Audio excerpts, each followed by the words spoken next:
Neste trabalho abordaremos um pouco da história da gigante industrial Hollywood, que, em grande medida, alterou para sempre a cultura como um todo, criando, recriando e destruindo mitos e imagens, moldando-os e, como um catalisador cultural que era e permanece sendo ainda hoje, tornando-os realidade. Veremos como Hollywood, às vezes de modo pensado, outras vezes não, conseguiu, por meio de seus filmes, embrenhar-se na cultura mundial e construir seus alicerces no inconsciente coletivo, criando sonhos e pesadelos, heróis e vilões. À luz da teoria construtivista, tentaremos mostrar como Hollywood ajudou a modelar a imagem de muitas coisas da forma como as vemos e percebemos até os dias de hoje. Apresentaremos Hollywood não apenas como a capital dos filmes, mas também, e principalmente, como campo de batalha cultural. Nesta primeira parte será feito um resumo da história de Hollywood e depois apresentaremos como essa indústria retratou, ao longo das décadas, seus diferentes vilões, indo dos soviéticos e nazistas até os terroristas e os chineses. Em 1891, uma invenção mudaria a história do entretenimento, a criação do cinetoscópio, um dispositivo que projetava filmes e que foi logo patenteada por Thomas Edison, um de seus criadores. Com essa nova invenção, em 1893, Edison criou um pequeno estúdio em West Orange, Nova Jersey, onde fazia filmes curtos para entretenimento pessoal.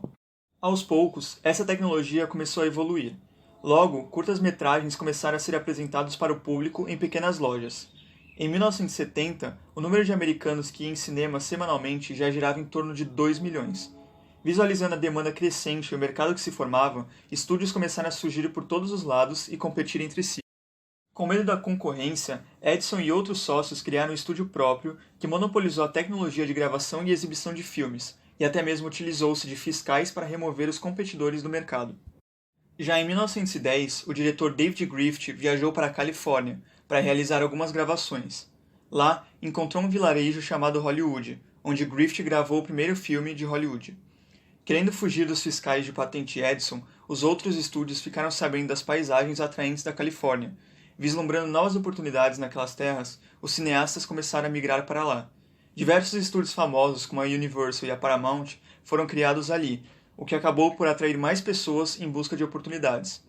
O proprietário de teatro William Fox conseguiu convencer a Suprema Corte a pôr fim no tão odiado monopólio de Edison, liberando assim a indústria que agora estava situada em Hollywood. Em 1915, 26 milhões de pessoas, mais ou menos, iam aos cinemas todas as semanas. Para atrair público, iniciou-se a cultura de colocar o nome dos atores nos créditos do filme. Dessa forma, os atores começaram a ser conhecidos pelo público, e os mais famosos atraíam as pessoas com seus nomes. Começava a se criar a cultura da idealização dos atores, como heróis do país. No mesmo ano de 1915, Griffith gravou o primeiro épico dos Estados Unidos, que retratava a Guerra Civil Americana, o nascimento de uma nação. O filme, desde seu lançamento, gerou grandes polêmicas, já que era simpático à Ku Klux Klan e hostil aos afro-americanos. Devido a essa repercussão, surgiram vários motins e pedidos de banimento do filme. Tudo isso mostra como Hollywood já era, desde seu princípio, uma indústria que chacoalharia e criaria consequências culturais relevantes. Embora tenha recebido essa repercussão negativa, Griffith foi alçado como um grande diretor, e chegou a receber acesso exclusivo às trincheiras na França na Primeira Guerra, para que pudesse fazer filmes que servissem como propaganda para o governo. Neste ponto, os atores já haviam se tornado heróis do país. Alguns atores, entre eles Charlie Chaplin, se juntaram em um desfile em Washington para pedir que o povo doasse dinheiro para ajudar com bônus de guerra. Viajando pelo país, o povo americano doou seu dinheiro aos queridinhos da nação, que arrecadaram mais de 17 milhões de dólares. Os estúdios começaram a criar centros de treinamento para novos atores. Assim, podiam moldá-los e instruí-los para agir de determinada maneira. Eles aprendiam como andar, se portar e até mesmo como beijar nas cenas. Os estúdios também tomavam cuidado para que fotos dos atores fossem tiradas nos lugares certos. Tudo isso criava uma imagem idealizada dos atores e atrizes, criando homens e mulheres com que o povo sonhava e se espelhava. A imagem do homem e da mulher perfeita, assim como estereótipos de grupos, etnias e movimentos. Em 1920, Hollywood era responsável por produzir a maioria dos filmes do mundo, e era a quarta maior indústria americana. As pessoas sonhavam em estrelar em algum filme, e, por esse motivo, muitas viajavam para Hollywood para tentar conseguir alguma coisa. No ano de 1923, construiu-se o famoso letreiro de Hollywood, com o objetivo de informar a construção de um conjunto residencial na região. A ideia era que o letreiro ficasse ali temporariamente. No entanto, ele se tornou um símbolo e acabou ficando. A influência de Hollywood era tão forte que até mesmo a imagem de Los Angeles começou a se alterar, já que os hotéis e os prédios começaram a inspirar suas imagens em sets de filmes. Em 1927, o primeiro filme falado foi apresentado ao público, o que mudou a indústria para sempre. Desde então, Hollywood não parou de crescer, reinventando-se e superando as dificuldades e inovações tecnológicas. Ela permaneceu como uma gigante industrial até os dias de hoje, lançando filmes que chegam a bater bilheterias de bilhões de dólares. Bom, então agora para começar, vamos falar um pouquinho sobre um inimigo muito comentado e cinematografado até hoje, o nazismo. Mas para isso é preciso dividir em partes o que foi a produção de filmes hollywoodianos para com os alemães. Isso se dá por conta de um pacto que aconteceu às escondidas dos olhos americanos e negociado diretamente com Hitler e seu partido nazista. Assim, é dividida a produção de Hollywood em 3 etapas: Hollywood antes, durante e depois dessa negociação. Para começar a falar do pacto, é necessário voltar um pouco na história a fim de entendê-lo. Em primeiro lugar, vamos falar sobre como Hitler construiu sua identidade, ou seja, a junção de suas experiências com suas escolhas e influências através do cinema. Hitler sempre foi um grande crítico e admirador de filmes em geral. Seus favoritos eram aqueles que mostravam como conseguir influência política ou de desastres mundiais. Também sempre acreditou que a palavra falada era mais forte que a escrita, ou seja, um palestrante ou um autor tinha mais influência na opinião de alguém do que um mero escritor. E podemos comprovar isso na sua obra Minha Luta, onde dedica um capítulo inteiro para explicar sobre essa tal palavra falada, que é o nome do capítulo. Outra forma de comprovar a sua ideia era sobre a propaganda. O mesmo acreditava que a coisa mais importante em todos os âmbitos, sejam eles políticos, sociais, cinematográficos ou de guerra, é como a propaganda engaja o que você quer passar para aqueles que a assistem. E a partir daí, ele diz que a razão da Alemanha ter perdido a Primeira Guerra não foi por falta de força militar ou nacionalismo, muito pelo contrário, foi pela propaganda mal feita de seu inimigo. Ou seja, ele mostrou que a Alemanha quis ridicularizar seu inimigo, ilustrando como um mero idiota. E, em contrapartida, admirou muito os Estados Unidos por terem feito e passado a imagem de um monstro sem consciência que queria prejudicar sua nação inocente. E essa ideia de inimigo perigoso que os Estados Unidos criou faz com que as pessoas acreditem que a única solução para a segurança é destruí-lo, enquanto a imagem de ridículo aparenta que ele é muito pequeno para a preocupação do Estado. Bom, então agora a gente vai mostrar um pouco essa propaganda. Na primeira foto, pode-se ver a propaganda americana da Primeira Guerra Mundial, ilustrando os alemães como um monstro querendo estragar a sua nação. E na outra foto, é a chave para o começo do interesse de Hitler com Hollywood. Isso se deu pelo fato dele achar muito interessante como a produção fez o filme querendo mostrar uma tal inocência e, na verdade, o partido nazista descobriu as suas verdadeiras intenções e se colocou contra o filme, porque dizia que seria um afronto à sua nação, porque, mais uma vez, eles iriam passar pelo um animal estúpido e vilão, que para eles não era bem assim. Mesmo concordando com o seu partido, Hitler gostou da produção, aceitou o filme passar na Alemanha e criou muitos conflitos internos com isso. A década de 1920 e 30 foi bem difícil para a Alemanha, em todos os sentidos, inclusive no âmbito das artes. O país era conhecido mundialmente pela produção de seus filmes e teatros, porém, perdeu seu lugar pela perda de investimentos e dinheiros após o Tratado de Versalhes. Assim, a Alemanha se encontrou em um beco sem saída e, vendo como a América do Norte estava crescendo cada vez mais, começou a importar seus filmes. Todavia, era tema de discussão e contradição todas as produções que chegavam, uma vez que a maior parte dos filmes hollywoodianos eram anti-germânicos, como, por exemplo, Nada de Novo no Fronte, que foi um dos filmes mais famosos na época. Só que na Alemanha ele veio com péssimas repercussões. Foi retirado dos cinemas, houve protestos e revoltas pelo Congresso alemão e sua população, e foram mais de 3 anos de negociação e cortes a fim de agradar ambas partes, pois para os alemães, o filme deveria ser cancelado no mundo inteiro. Anjos do Inferno vem seguindo a mesma linha, brigas e discussões para que o estúdio cortasse partes que insultasse a cultura alemã, pois para eles era um absurdo que sua imagem era sempre passada como um militar do mal que é enganado pelos americanos. Durch Blut, unser Erfolg hängt vollkommen von deiner Genauigkeit ab. Besitz. So.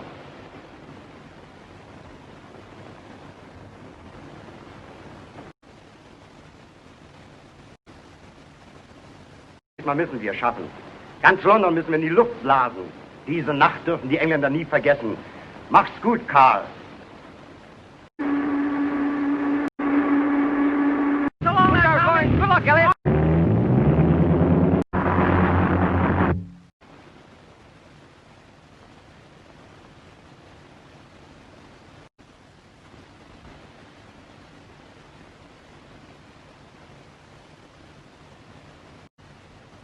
Geradeaus weiter. Halte Kraft voraus!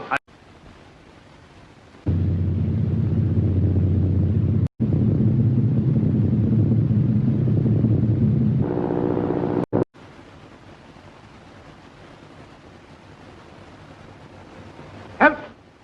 Halt! Halt! Halt!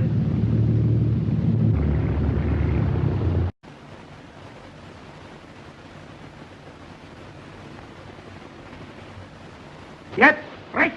Zwei Bomben! Zwei Bomben! Zwei Bomben!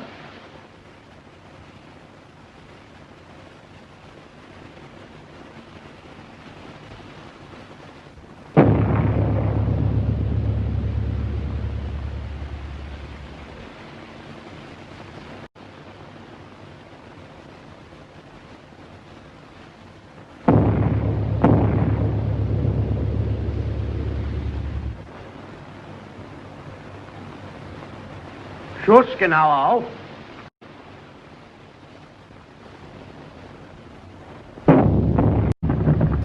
Bom, e agora o pacto.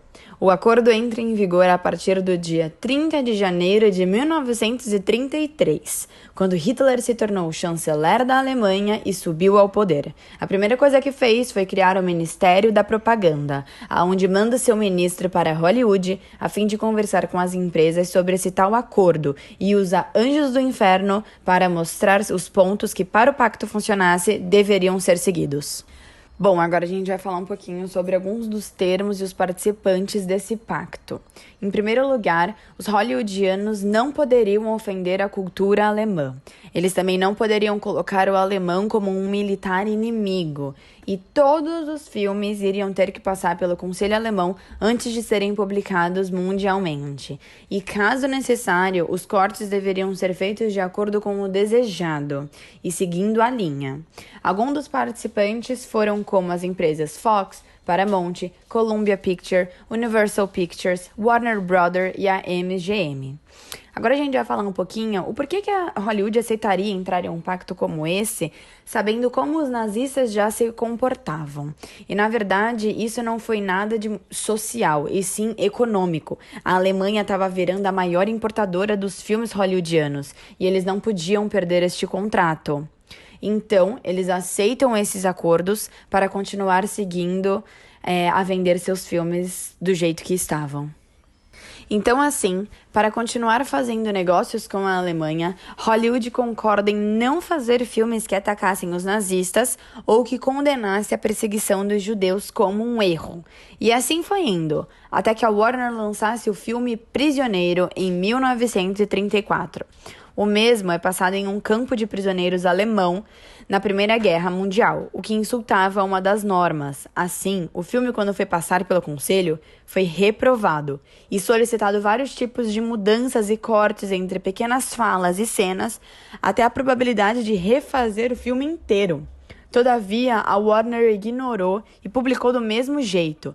E quando descoberto que o filme estava exatamente igual, o acordo foi cortado com a Warner, fazendo a mesma perder mais de 20 milhões de dólares no mesmo ano.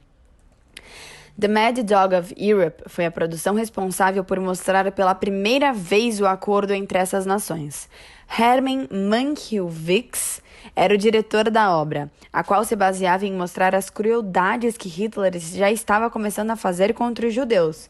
Porém, o diretor precisava de um apoio de alguma produtora para que a obra saísse do papel, e nenhuma aceitou, pois seguindo o acordo não era permitido fazer esse tipo de filme, já que o mesmo era dividido em duas partes, a primeira mostrando a ideia do Hitler e seu totalitarismo radical, e a segunda como o mesmo tratavam os judeus e sua exclusão. Então, todas negaram, falando que já estavam fazendo negócios melhores. Assim, essa obra nunca foi postada. Bom, as coisas começam a dar errado e o fim do pacto começa a chegar perto quando os alemães surgem com muitas exigências sobre as suas produções hollywoodianas, como, por exemplo, ter que demitir todos os judeus que trabalhavam por dentro das filmagens, o que no começo foi algo muito contraditório, porque, como já falado por Herman, a maioria das empresas hollywoodianas eram feitas por diretores e produtores judaicos. E mesmo assim, no começo, essa solicitação foi aceita e milhões de judeus ficaram desempregados nos Estados Unidos. Assim como a Alemanha solicitou que Hollywood começasse a produzir mais documentários que erguessem a história e a moral de Hitler, como os alemães fizeram com o documentário nacional Triunfo da Verdade. Mas as ameaças começaram a ser constantes, e depois de 1938, quando um novo cenário começa a aparecer, muito mais preocupante, Hollywood começa a cortar seus vínculos com os nazistas. Mas, quando a Segunda Guerra Mundial estoura, com Hitler invadindo a Polônia, o contrato acaba de vez, e Hollywood volta a publicar seus filmes anti-germânicos, como O Grande Ditador, que foi um dos maiores sucessos na época por trazer Hitler como um bobo e tirando sarro de todas as suas decisões. É uma das produções mais ricas de Charlie Chaplin. Bom, e para finalizar, vamos mostrar como deu certo a propaganda do inimigo perigoso para o mundo, pois até hoje os filmes sobre a Segunda Guerra Mundial têm bilheterias muito altas pelo mundo todo. E essa propaganda fez com que os nazistas virassem um inimigo comum, ou seja, todas as nações se juntaram para repugnar e assim os filmes são vendidos muito facilmente. E o que é interessante é que Hollywood é uma das maiores produtoras de filmes sobre a Segunda Guerra até hoje, só que agora anti-germânicos. Aqui a gente colocou alguns dos exemplos de grandes filmes produzidos por Hollywood que são um sucesso até hoje, como Menina de Pijama Listrado, Até o Último Homem, Invencível e O Jogo da Imitação. O inimigo soviético em tempos de Guerra Fria. Mesmo antes da Guerra Fria, a Rússia costumava ser representada como uma ameaça geopolítica ao Ocidente. É o que diz o professor de estudos do cinema da Universidade de Leicester, na Inglaterra, James Chapman. Mas o professor ressalta que esse estereótipo representado nos filmes hollywoodianos ganhou força com a Guerra Fria, quando se começa uma associação não só com a Rússia, mas com o comunismo. Durante a Guerra Fria, as propagandas exerciam um papel importante. Assim, os filmes que seguiam essa linha eram muito produzidos na época, tanto para mobilizar a população interna contra o inimigo, como para ser um produto de exportação para atrair aliados. Para validar ainda mais essa visão, os Estados Unidos adotaram o discurso de defesa de seus valores, democráticos e capitalistas. Assim, os estudos tornam-se naturalmente anticomunistas, refletindo assim nas suas produções. Um dos filmes produzidos logo no início da Guerra Fria é Eu Fui um Comunista para o FBI. O drama policial deixava bem claro como os americanos viam seus inimigos. Em Pittsburgh, um agente do FBI trabalha infiltrado no Partido Comunista durante anos, fazendo com que sua família acredite que ele é um comunista de verdade, sendo caracterizado como oportunista e violento. Foi com o sucesso de Rambo 2, Top Gun: Aces Indomáveis e Rocky 4, nos anos de 1985 e 1986, que se deu o ápice da Guerra Fria nos cinemas norte-americanos. O período é marcado pelo governo de Reagan, que possuía um discurso de política externa de cunho conservador e, principalmente, anticomunista, adotando a doutrina Reagan como forma de conter o avanço ideológico comunista. Rocky 4 foi a terceira maior bilheteria de 1985 nos Estados Unidos. No filme, após ver seu amigo ser espancado por um recém-chegado russo, Rocky busca acabar com aquele homem frio e, mais uma vez, os russos sendo colocados como violentos. No trecho que será apresentado, é possível notar no olhar de Rocky para seu oponente, nas entrelinhas, a visão dos Estados Unidos em relação ao seu inimigo. Today Today, the Soviet Union has officially entered professional boxing. This is not just an exhibition fight. This is us against them. He would like to compete against anyone who is qualified. Drago is the most perfectly trained athlete ever.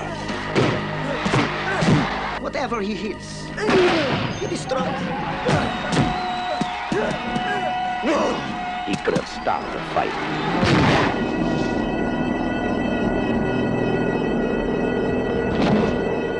He could have saved his best friend's life. I'll never forget you, Apollo. But now, the one thing he can't do is walk away. Has the fight date been set yet? December 25th. Where? It's in Russia. Are you nuts? Miss Balboa, when will you be going to Russia? I'm not going to Russia. I don't know what you're talking about. He's had one professional fight, and one man is dead. Tabibi, he's going to have to kill me. Why can't you change your thinking? Because I'm a fighter. You can't win!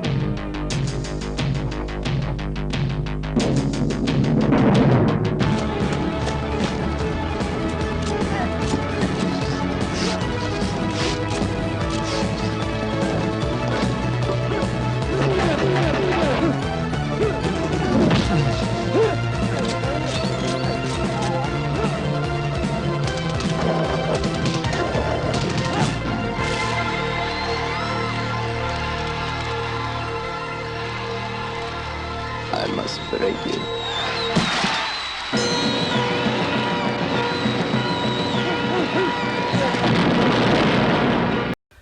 Em 2015, James Chapman disse: "Os produtores gostam de interesse e atenção", ao ser questionado sobre o porquê Hollywood ainda retrata os russos como vilões. Seria o governo russo um motivador para essa representação hollywoodiana ser feita ainda nos dias de hoje? Alguns acadêmicos dizem que a postura durona de Vladimir Putin acende a preocupação de que a Rússia continua sendo uma ameaça geopolítica.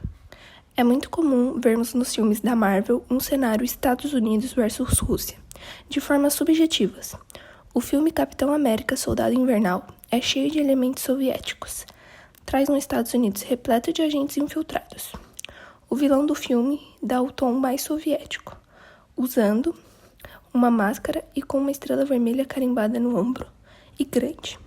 Steve Rogers ainda conta com a ajuda da Viúva Negra, ex-agente da KGB.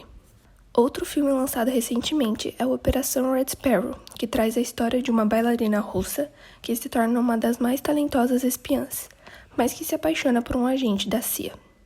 Assim, podemos ver que Hollywood ainda tem as mesmas visões dos russos. De diferentes formas, os retratam como vilões e perigosos, que devem ser combatidos pelos norte-americanos.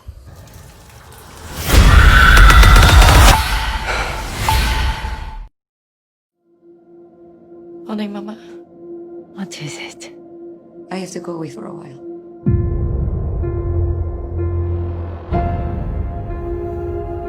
I was told to take a man to a hotel. They said he was an enemy of the state. Take off your dress. And in exchange, my mother would get the doctor she needed. Instead, they cut his throat. There could be no witnesses. So they gave me a choice. Die or become a sparrow. From this day forward, you will become sparrows. Weapons in a global struggle for power. You'll be trained in psychological manipulation. You must learn to push yourself beyond all limitation. Take off your clothes. When we are finished with you, the person you were will no longer exist. Every human being is a puzzle of need. You must become the missing piece, and they will tell you anything. You have a gift. You know how to survive. This is what you were meant to do. There is a traitor in the government. His last known contact is an American. Get close to him. Hollywood moldou e às vezes distorceu a percepção do terrorismo desde o final dos anos 60. No entanto, os filmes que são representados como um espelho da sociedade também revelam algo sobre o histórico da evolução do terrorismo e modificações na sua compreensão. A percepção do que significa terrorismo, como pode ser compreendido, é moldada por imagens cinematográficas. Isso também é importante em uma frente política, já que as representações culturais de massa do terrorismo tendem a ser frequentemente estereotipada e tendenciosa ideologicamente. O terrorismo, muitas vezes descrito como flagelo dos nossos tempos, é um tema recorrente dos filmes americanos desde os anos 1970. Nos anos 70, filmes retratando terrorismo começam a ganhar força, mostrando sequestros de aviões por grupos palestinos e atiradores, se tornando o clássico vilão de Hollywood, mesmo que a maioria dos ataques terroristas aos Estados Unidos ainda não tivessem acontecido. Retratam em filmes como Domingo Negro e Thunderball. O terrorismo no cinema era um entretenimento com pouca base na realidade. Características como pirataria aérea e ataques a infraestruturas vitais da cidade. Nos anos 80, com os ataques terroristas já atingindo diretamente os Estados Unidos, como a crise de reféns iraniana de 444 dias, o envolvimento americano na Guerra Civil Libanesa e o confronto resultante com o extremismo xiita, o terrorismo rapidamente adquiriu uma importância extraordinária no grupo americano. Os terroristas são retratados com um olhar maníaco, cabelos despenteados e aparência selvagem, como no filme Comando Delta, que já introduz a reprodução da mentalidade desses inimigos. Combater fogo com fogo é retratado em muitos filmes como o jeito mais eficaz de lidar com o terrorismo, influenciado pelo envolvimento dos Estados Unidos no Oriente Médio e a experiência de ataques devastadores como o de Beirute em 1983. O terrorista foi finalmente estabelecido como um inimigo público, retratando que o terrorismo não pode reivindicar nenhum fundamento político verdadeiro ou causas legítimas. É o produto do fanatismo maluco de uma empresa criminosa orquestrada por seus pegadores secretos. Nos anos 90, na onda de filmes onde o herói derrota sozinho vários inimigos terroristas dos anos 80, os filmes dos anos 90, como Duro de Matar 2 e 3 e A Última Ameaça, seguem esta mesma linha. Também surge uma nova ameaça que é retratada nos cinemas, o terrorismo islâmico radical, após o bombardeio do World Trade Center de Nova York em 1993, onde filmes retratam terroristas como lunáticos, retrógrados e assassinos em massa em potencial, cujo ataque teve que ser combatido por todos os meios necessários, como retrata no filme A Verdade da Mentira. Desde que a luta ideológica da Guerra Fria havia terminado, os antigos vilões estereotipados perderam muito de seu valor simbólico. Mudando a visão menos importante que as outras décadas mostram dos terroristas, agora eles orquestram atentados suicidas, contando com a mídia para transmitir suas mensagens e pretendem desencadear uma reação em cadeia de violência. Após os filmes de Hollywood abusarem do tema terrorismo como algo fantasioso, fantástico e abordado de uma forma não tão importante, o ataque de 11 de setembro muda esse contexto. O filme Ato Terrorista foi um dos primeiros exemplos de filmes que abordam a situação pós-11 de setembro na América. Demorou mais de 5 anos para a indústria do entretenimento lidar diretamente com esse ataque. Com a distância crescente do ataque, os cineastas começaram a se concentrar na guerra ao terror, seu progresso e implicações, tanto nacionais como internacionais. Utilizando-se da ficção e de fatos reais, alguns filmes tentaram remontar a história dos atentados, como por exemplo o filme As Torres Gêmeas e Voo United 93. Uma vez que tais atentados foram promovidos por radicais islâmicos, não há no filme citado grandes estereótipos ou generalizações em relação ao mundo muçulmano, como descrevemos nos filmes anteriores aos atentados. Ambos os filmes retratam sobre o espírito heróico do povo norte-americano mediante ao terror. Paralelo a isso, o filme O Reino pode ser lido como um cenário alternativo à guerra ao terror na vida real, em sua descrição de contra-terrorismo bem-sucedido com o resultado da cooperação entre o Ocidente e forças policiais do Oriente Médio. O filme oferece um espetáculo utópico de americanos feridos voltando para casa com a missão realizada. A partir dos atentados de 2001, os Estados Unidos empregam mais assiduamente o argumento da irracionalidade para com os orientais, apontando o caráter fundamentalista da sua religião islâmica como proposta para sua característica de inimigo ameaçador, sendo que dessa forma continuam se portando como a superioridade ocidental. Os filmes da década apresentam propriedades importantes das características do governo de George Bush, como apresentar a lógica de que se o inimigo é absolutamente perverso, qualquer ação para destruí-lo é benéfica. Os filmes aparentam legitimar a política da administração Bush contra o terrorismo, fora o forte fundamento na religião cristã, mesmo sendo um Estado laico, onde ele privilegia a emoção e a fé acima da razão. A produção desses filmes caracteriza e generaliza o oriental como a nova ameaça internacional, enquanto que, ao mesmo tempo, posicionam a imagem do mundo ocidental e, particularmente, o dos próprios Estados Unidos, como a vítima das atrocidades vindas dos ataques terroristas, sem questionar as eventuais responsabilidades estadunidenses sobre a atual circunstância em que se encontram os países da maioria muçulmana do Oriente Médio. O inimigo deixou de ser o comunismo para ser o presente terrorismo, como a série de filmes populares que expunham grande violência, o que é considerado como uma marca para ambas, sempre instigando o aspecto da visão em que os atores do lado mal seriam ou soviéticos comunistas ou muçulmanos terroristas. Esta análise destaca como a representação diferente do terrorismo indica mudanças na compreensão do público de acordo com a política e sociedade da década. Tanto o significado do terrorismo quanto o que nele é projetado não podem ser entendidos sem prestar muita atenção no que está acontecendo na tela do cinema. A representação da cultura de massa do terrorismo é problemática devido ao autossugestivo efeito do imaginário combinado com o subtexto ideológico. Esses estereótipos reduzem a complexibilidade da realidade, resumindo as coisas entre o bem e o mal, dificultando a compreensão do assunto terrorismo.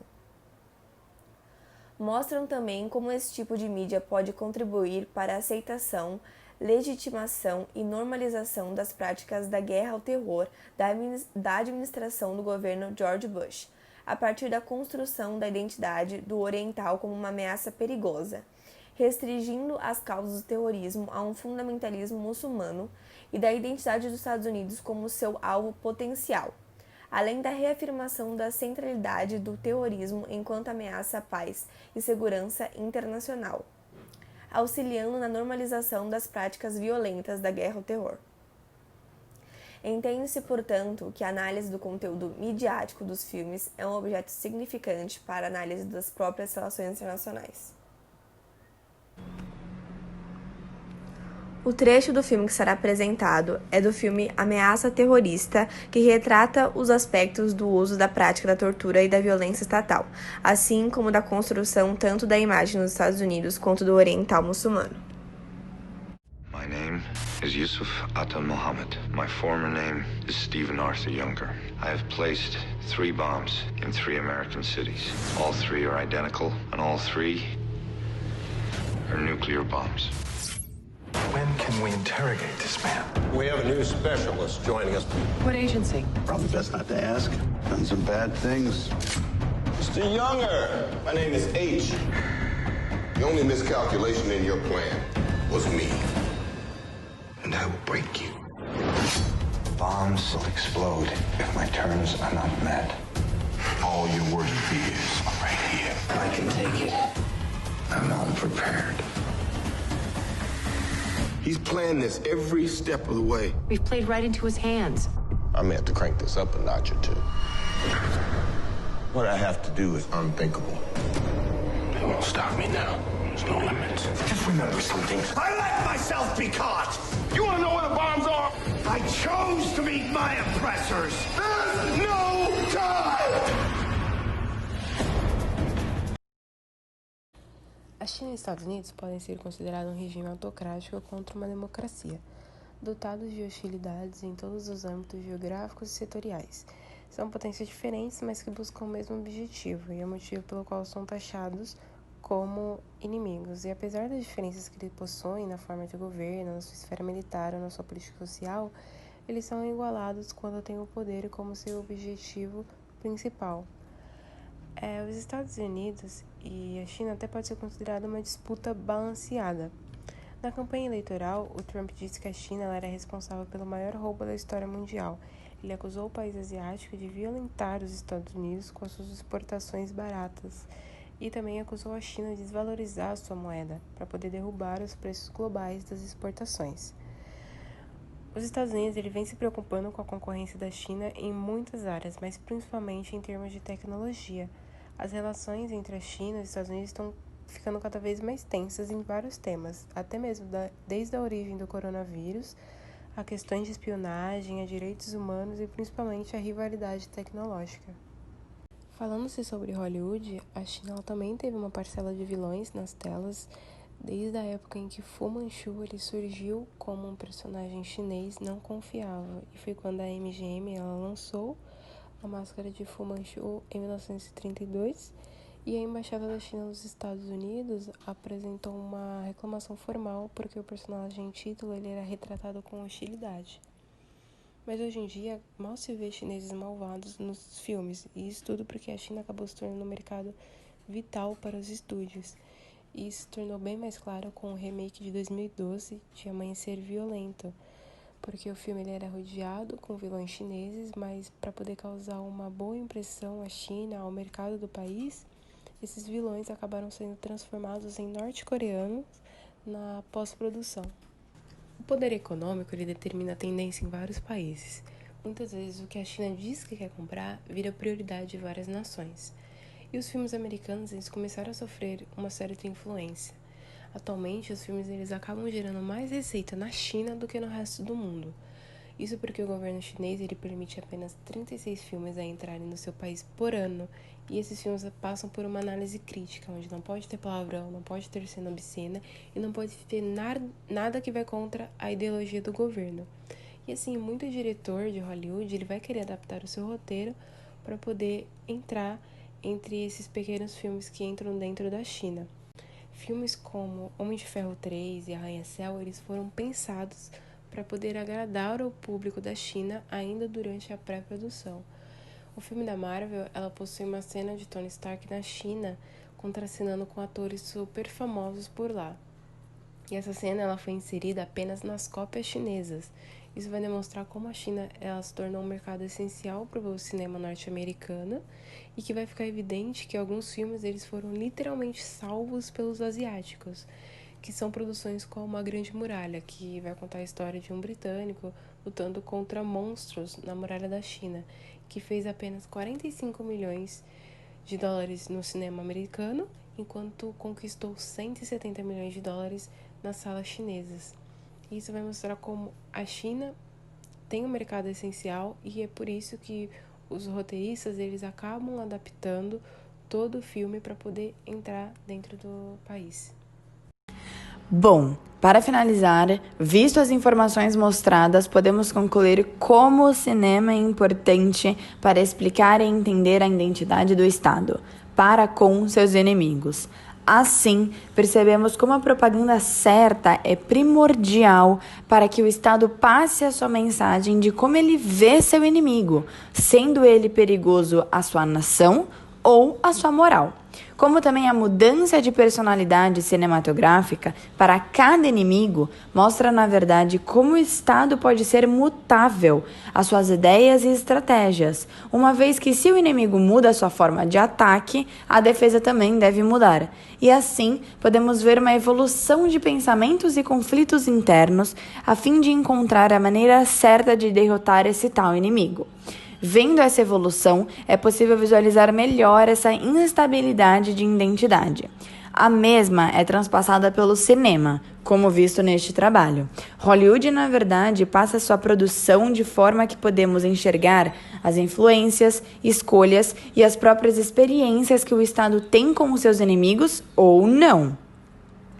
a fim de encontrar a identidade do mesmo e passar para as grandes telas que são vistas e comentadas pelo mundo inteiro.